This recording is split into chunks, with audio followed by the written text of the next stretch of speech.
8 people are against the proposed development for Riverland Oaks and Central Park on James Island until drainage and flood issues are resolved and meet the 2013 Stormwater Manual requirements. One person. Thank you, Mayor and Council, for your service. And we hired Dr. Emmerman to tell us how exactly the Central Park Cluster subdivision by the Crescent Homes wouldn't cause more flooding harm in our area. In addition to Dr. Emmerman's important finding that Central Park Cluster Stormwater Plan design is not in compliance with the 2013 Stormwater Guidelines, if the city permits the building of the subdivision contiguous to properties that already flood due to poor maintenance and insufficient pipes and the system inadequately serviced over decades and presently by the county, the state, and the city, our common enemy doctrine rights will be infringed upon. In South Carolina, the common enemy doctrine right water law follows that it is what is known as common enemy doctrine. Landowners can dispose of surface water, which is everyone's common enemy, providing it doesn't create nuisance for a neighboring landowner. The particular developer has a history of flooding out other contiguous neighbors in the county. Thank you. Okay, thank you. Harriet, read this. Can you hear me? Now we can, yes. First of all, hello, this is Michael. I'm sorry. First of all, I'd like to say that my hat is off to all of you for your service to the city. I've been following the meetings since early this afternoon, and you really do a great job. Thank you. Number one, I support removing the cluster ordinance from the zoning code. There's just too many problems with it. Next, I am opposed to the accessory dwelling units ordinance because it may mean in some instances that you are not supporting the density figures as written in the zoning code. And finally, I ask that you stop any permitting on the Central Park cluster. Our consultant, Dr. Emmerman, who has 40 years experience in the field of hydrology, has found that the 2013 Stormwater Manual has not been followed. He also recommends that no developments occur until the Central Park Basin recommendations are implemented and proven to work. Thank you. And again, thank you very sincerely for your service. Okay. So that will be Carol Green. Yes, this is Carol. Okay, Can Carol. you hear me? Yes. Okay, thank you. Thank you.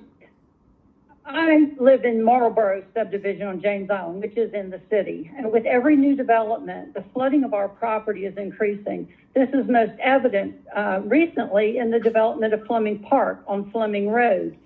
You see, the 2013 stormwater regulations were not followed regarding not exceeding the downstream capacity. Yet now here we are again with the proposed Central Park cluster, and the engineers are telling us that the models work. But the hydrologists hired to complete the independent study that concluded that the 2013 stormwater regulations again are not being followed. I would like to ask you to please consider delaying any further permitting on the Central Park cluster until the Central Park Basin study is completed and implemented to see if it actually. Susan Milliken. I'm here. Can y'all hear me? Yes, you may start. Good evening, Mayor Tecklenburg and City Council members. For several months now, residents of Marlboro and Laurel Park neighborhoods have been concerned about the Central Park cluster proposal of 38 homes. The reason why is because right now when it rains on James Island, these neighborhoods severely flood. The Aspire apartments were built across the street. That is 135 units. Another cluster neighborhood is nearby with 30 homes about to be under construction. The residents have known that their stormwater and wastewater infrastructure cannot handle any more homes. But an expert hydrologist recently confirmed this in a well-written report.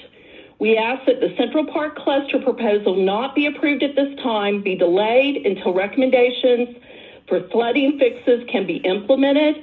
Additionally, we ask that the cluster zoning be removed from the Sea Islands, that is James and John's Islands. And thank you so much. And just as a last note, Vanessa, thank you so much for your service over the years. We so appreciate you. And please save the iconic smokestacks. Thank you. Tanya, Theodosia. Theodosia. Okay. I'm part of Laurel Park community, and we are asking, my neighbors and I, that the city of Charleston not permit the Central Park Cluster Project. Given the fact that the stormwater infrastructure in our area is not properly documented, and in places its maintenance and condition is so poor that it already floods in our streets and in our homes. We have Lake Mohawk when it rains, and it doesn't have to rain much. The stormwater expert that we hired, Dr. Emmerman, found that the 2013 stormwater guidelines were not followed for this project, and we recommend that the city should wait for the Central Park Basin study to be implemented and tested and field tested again to be sure that it's working before permitting on any development occurs. And let me say thank you so much to the city, and I so enjoyed listening to the judge and the other people getting the awards. I was just very proud to be a part of this city. For owners to submit a concept plan of development under the current so-called cluster subdivision definition. Councilmember Jackson. Thank you, Mayor. I really am sensitive to our time. And actually, I listened to a podcast this week on how to manage and host and get the most out of a meeting setting, especially in today's workforce generation, which I'm not part of. So I know I'm guilty of running on about a topic that I care about. But the suggestion that I picked up on in this podcast was you should not have a meeting topic on your agenda if you can't ask a question around it and expect the discussion to focus in on answering the question.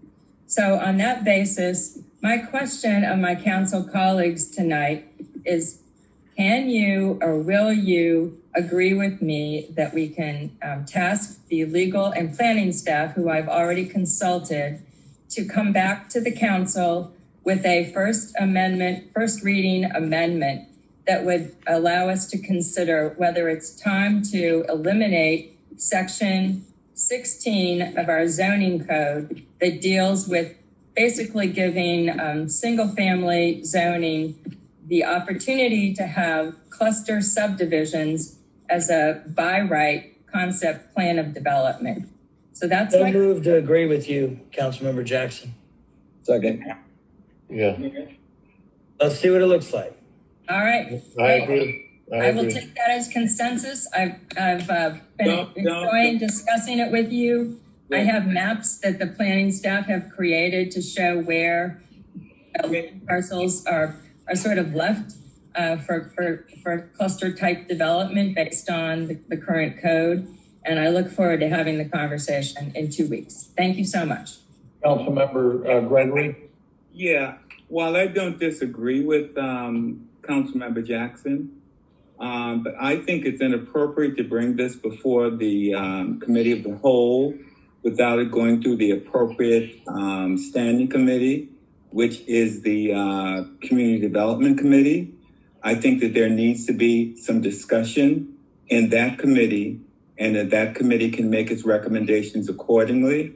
I think bring it before the body of the whole, before discussion in a standing committee, is not following protocol. I'm happy to make that part of the process, council member. And thank you for the suggestion that you gave to me early on. So that works for me. All right. So, So my motion is really to defer and send to the Community Development Committee for discussion. Well, legal still has to draft it, no matter what. Yeah, I don't think we really have to have a motion and a vote. My understanding of council communications is it's for discussion and a consensus. So I'm happy to cooperate with the process, Dr. Gregory in particular, with your suggestions. And I just want to bring this as an amendment to the zoning code whenever it's appropriate, that the staff, and I don't want to drag our feet out. So I would appreciate having it at the next CD committee if that's the consensus between the mayor and the legal office and the planning staff. That would be fine with me. I'm I just want to move this on. Gotcha. Any further discussion? So without objection, Gianna Shaw Johnson, if you're on the call, please put this on the next agenda for community development and planning. If y'all would take a look at the ordinance and see what would be required in order to amend it to this effect. And we'll discuss.